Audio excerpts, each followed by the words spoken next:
शाम होने को थी। अंधेरा धीरे धीरे चारों तरफ फैल रहा था। आज रीता के हाथ में शादी की दो कार्ड थी। एक विपिन भैया और सीमा भाभी के बेटे मानव की शादी का, और एक उसकी जेठानी राधा भाभी की बेटी प्रिया की शादी का। दोनों शादियां भी एक ही दिन में थीं और दोनों ही रिश्ते ऐसे कि शादी में जाना जरूरी था। रीता सोचने लगी क्या करे। अब वह अगर मानव की शादी में नहीं जाती तो सीमा भाभी और विपिन भैया उससे बहुत नाराज़ हो जाएंगे, और अगर वह राधा भाभी की बेटी प्रिया की शादी में शामिल नहीं हो पाई तो फिर वे उसकी मजबूरी तो समझ जाएंगे। कुछ कहेंगे नहीं, पर उनके प्यार भरे उल्हाने का सामना कैसे करेगी। रवि से पूछेगी तो वे तपाक से कह देंगे कि जो तुम्हें ठीक लगता है वह करो। वह फिर दोराहे पर खड़ी हो जाएगी, या फिर बहुत अच्छे मूड में होंगे तो कह देंगे कि तुम अपने भाभी की बेटे की शादी में शामिल हो जाओ और मैं अपने भाई की बेटी की शादी में शामिल हो जाता हूँ। लेकिन वह ऐसा नहीं कर सकती। हैरान परेशान सी वह पास पड़ी कुर्सी पर बैठ गई। आज उसका मन अपने अतीत में पहुंच गया, जब उमंगे थी, रंगीन इंद्रधनुषी सपने थे, माता पिता थे, उसकी मस्ती करने वाली उम्र थी। रीता का एक ही भाई विपिन था। रीता अपने माता पिता की इकलौती लाडली बेटी थी। विपिन भैया के बाद लगभग 8 सालों के बाद रीता हुई, इसलिए भैया का ही लाड प्यार भरपूर मिला। वह 20 साल की थी जब विपिन भैया की शादी हुई। आम लड़कियों की तरह उसके भी कई अरमान थे भाई की शादी के। काफ़ी लड़कियां देखने के बाद सीमा भाभी पसंद आ गई। भाई के सेहरा बांध देख हर बहन की तरह वह भी खुश थी। रीता की भाभी सीमा ने जब घर में कदम रखा तो खुशियां जैसे उनके घर के दरवाजे पर हाथ बांधे खड़ी हो गई। सीमा भाभी 22 साल की थी। उम्र का फासला कम था। रीता को लगा उसे हम उम्र एक सहेली मिल गई है। अभी तक तो घर में सभी बड़े थे। 2 साल उसे भाभी के सानिध्य में रहने का मौका मिला। रीता की शादी भी 22 साल की उम्र में हो गई। पहले घर का शीला जी ही करती थी, तो रिया निश्चिंत होकर अपनी पढ़ाई करती थी। भैया विपिन की शादी के बाद शीला जी सीमा भाभी के किचन में पूरी मदद करती थी। न जाने क्यों रीता से हमेशा चिढ़ी सी रहती थी। शायद उसे लगता था कि वह आराम से अपनी पढ़ाई कर रही है, बाकी सारा काम उसे ही करना पड़ता है। नई बहू होने के कारण वह अधिक नहीं बोल पाती थी, पर भाव भंगिमाओं से सब जता देती थी। सीमा भाभी के हाव भाव समझकर रीता भी कभी कभी किचन में हाथ बटाने की कोशिश करने लगती, तो माँ टोक देती, तू जा अपनी पढ़ाई कर, ये काम तो जिंदगी भर करने हैं। रीता जाने को हुई तो सीमा भाभी बोल पड़ी, माँ जी, रीता अब बड़ी हो गई है, कल को ससुराल जाने पर काम करना नहीं आया तो उसे बड़ी परेशानी होगी ससुराल में। भाभी की बात सुनकर रीता को समझ नहीं आया कि भाभी की बात माने कि माँ की। वह एमए कर रही थी। पढ़ने में वह हमेशा कक्षा में अच्छे विद्यार्थियों में गिनी जाती रही। सीमा भाभी अपनी चुप्पी के पीछे से भी पूरी चालाकी दिखा देती थी। विपिन भैया भी उससे अब पहले की तरह मस्ती मजाक नहीं करते थे। रीता को भी पहले की तरह भैया से फरमाइश करने की अब हिम्मत नहीं पड़ती थी। विपिन भाई कहीं बाहर जाते तो सीमा भाभी के लिए कई चीज़ें खरीद कर लाते। वह बहुत उम्मीद से देखती कि शायद उसके लिए भी कुछ खरीद कर लाए हों, पर ऐसा होता नहीं था।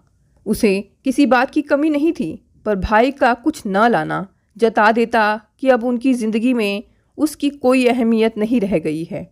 रीता ने जब अपनी माँ शीला जी से शिकायत की तो उन्होंने उसे ही समझा दिया, ऐसा तो होता ही है पगली, तेरी शादी होगी तो तेरा पति भी तेरे लिए ही ऐसे ही लाएगा।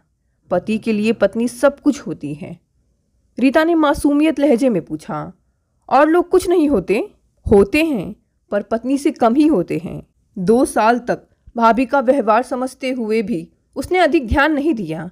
रीता के लिए सीमा भाभी फिर भी अपनी ही थी, पर सीमा उसे कभी अपनी नहीं समझ पाई।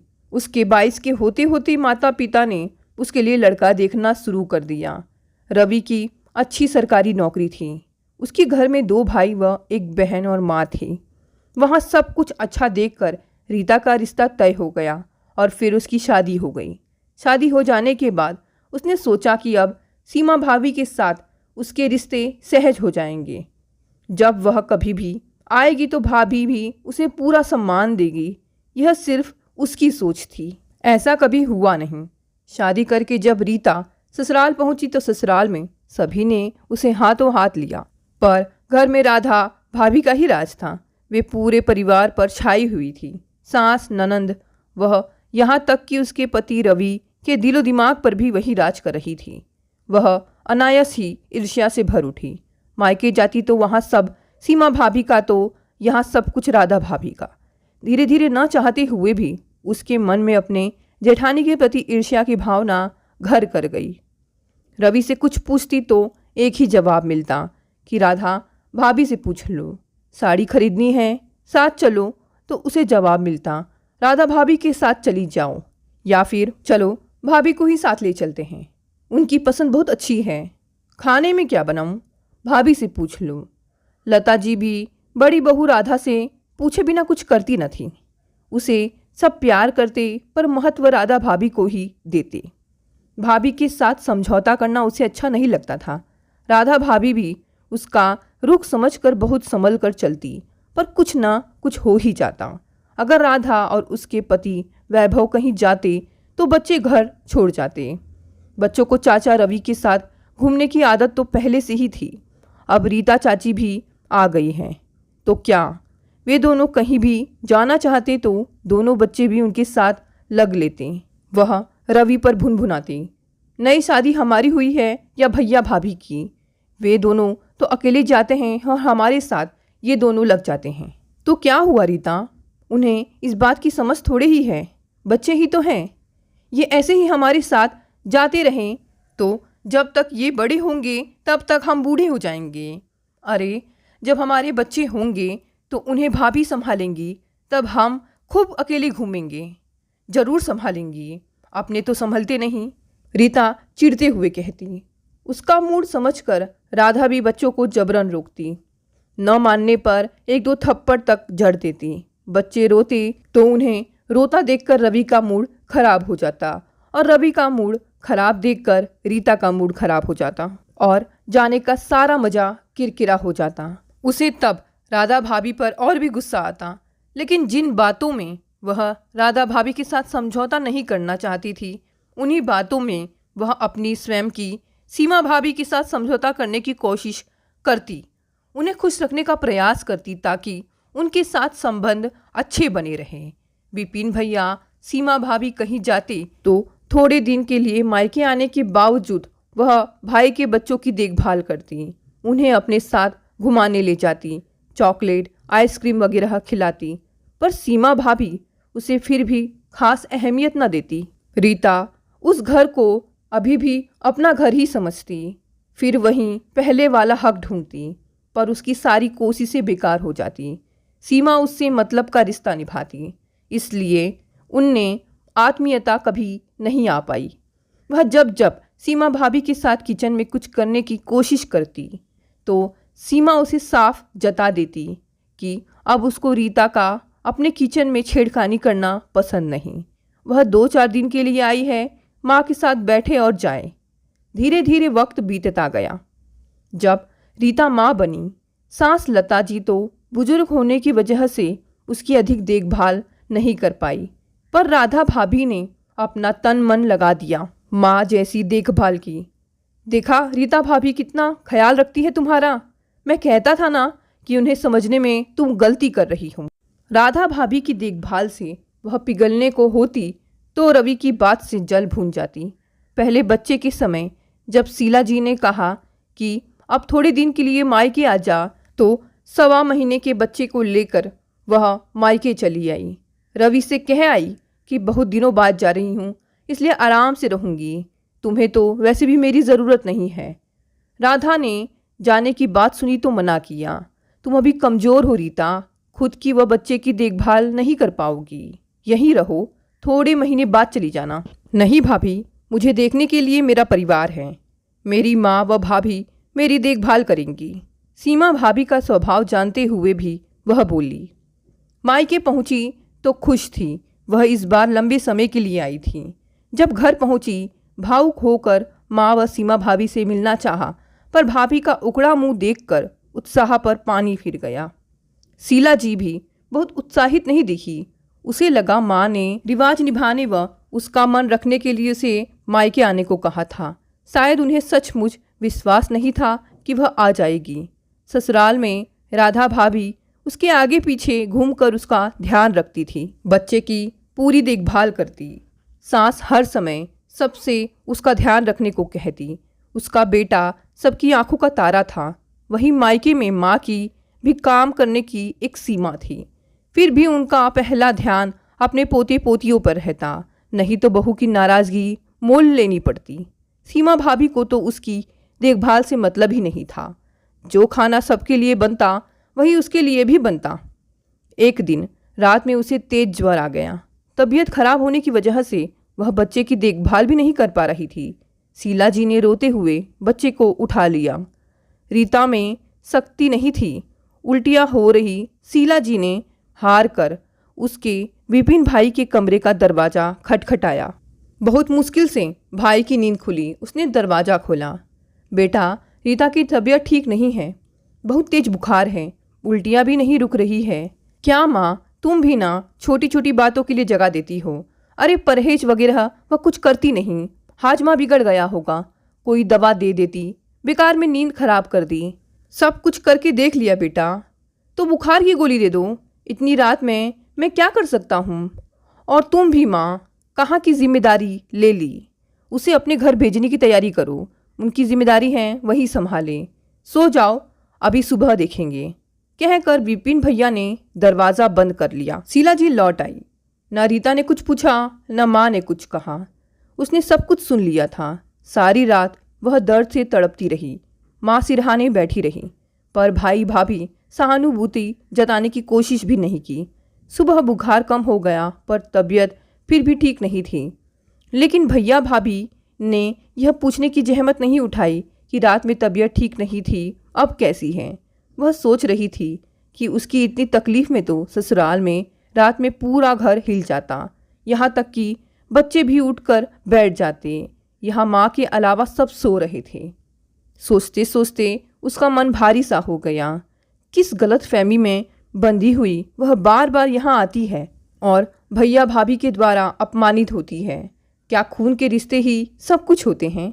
ससुराल में सब उस पर जान छिड़कते हैं, लेकिन उन्हें वह अपना नहीं समझ पाती। उल्टा चाहती है कि उसका पति भी उन्हें अधिक तवज्जो ना दे। वह बिस्तर पर उदास सी बैठी हुई थी, तभी शीला जी चाय लेकर आई। रीता बेटी, रात की बात से दुखी होगी, यह तो वे जानती थी, पर उनके हाथ में भी था ही क्या। क्या हुआ रीता, अब कैसी तबीयत है तेरी? माँ ने स्नेह से उसका सिर सहलाते हुए कहा। अब ठीक है माँ, आपको भी रात भर सोने नहीं दिया मैंने। अरे कैसी बात कर रही है तू? अच्छा चल, मुंह हाथ धो ले और ले चाय पी ले।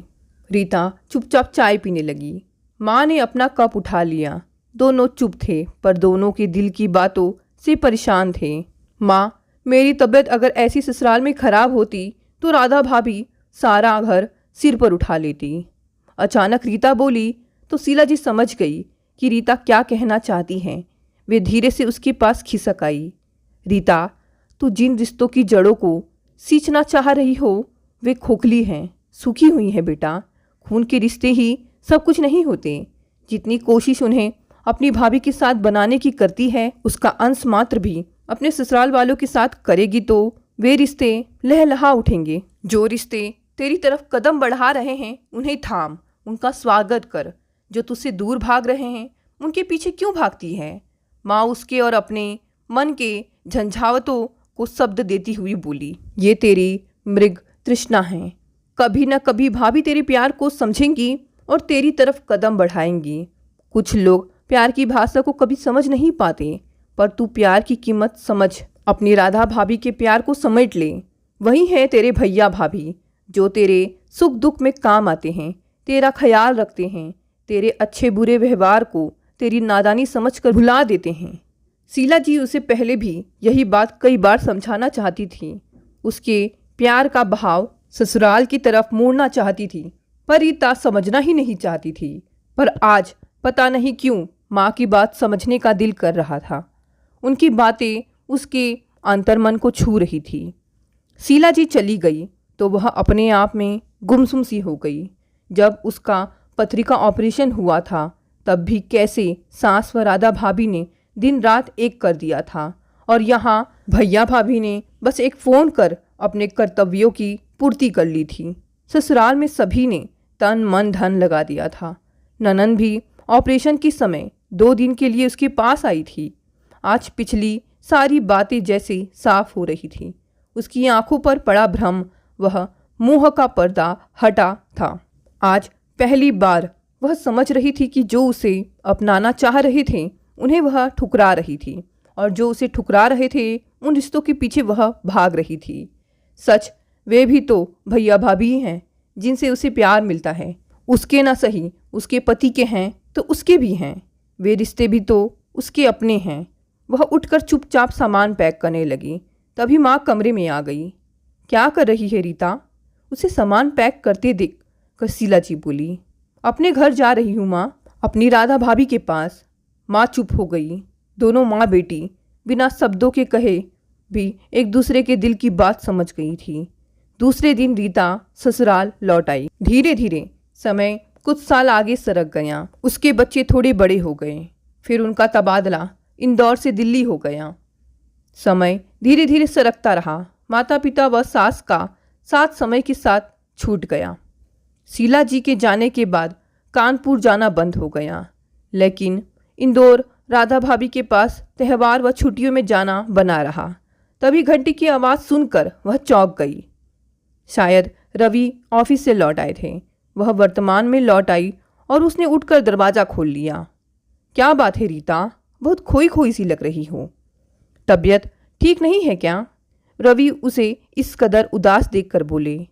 नहीं, कुछ नहीं, सब ठीक है। इंदौर से प्रिया की शादी का कार्ड आया है, जाने की तैयारी करनी है, रिजर्वेशन करवाना है, यही सब सोच रही थी। वह उत्साहित होते हुए बोली। और यह दूसरा किसका है? रवि दूसरा कार्ड उठाते हुए बोले। यह कानपुर से आया है। रीता लापरवाही दिखाते हुए बोली।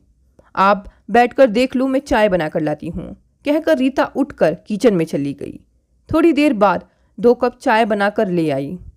अरे, यह तो मानव की शादी का कार्ड है, वहाँ भी तो जाना होगा। तुम वहाँ चली जाओ।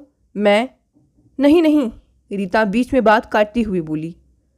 वहाँ आप उपहार भेज दो, हम दोनों ही इंदौर जाएंगे और थोड़े दिन पहले जाएंगे, क्योंकि शादी में मदद भी तो करनी है। रीता पूरे आत्मविश्वास से बोली और शांत भाव से चाय पीने लगी। रवि ने चौंक कर उसकी तरफ देखा, सब कुछ समझा और चुपचाप चाय पीने लगा। समझ गई कि प्यार व स्नेह के रिश्ते खून के रिश्तों पर भारी पड़ गए हैं। आपस में प्यार और विश्वास नहीं है तो खून के रिश्तों के धागे भी कच्चे पड़ जाते हैं। हर रिश्ता अपने आप में महत्व रखता है। कुछ लोग प्यार की भाषा कभी नहीं समझते, इसलिए परछाइयों के पीछे भागने के बजाय हकीकत को अपनाना चाहिए। दोस्तों, ये कहानी यहीं समाप्त हो गई। आपको कहानी कैसी लगी? इस कहानी से जुड़े अपनी राय हमें ज़रूर बताएं। धन्यवाद दोस्तों, मिलते हैं अगली कहानी से।